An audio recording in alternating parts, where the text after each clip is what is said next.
Tired of privacy concerns with Gspace but still need Google Drive on your Huawei? First, ditch Gspace and head straight to the Huawei AppGallery, your go-to for secure apps. Tap the search bar and type in Drive. Look for a direct installation of Google Drive if it is available. If not, the next steps will help you. If you can't find Google Drive directly, search for Files by Google. It's a fantastic file management app by Google. Tap Install and let Files by Google download and install on your device. This might take a few moments, depending on your internet speed. Once installed, open Files by Google and grant it the necessary permissions to access your device's storage. This is crucial for it to work correctly.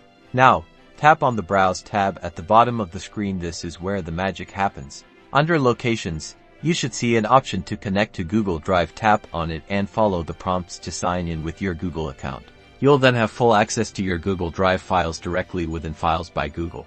Now you can easily manage, upload, and sync your files between your Huawei device and Google Drive without the need for Gspace. Easy peasy.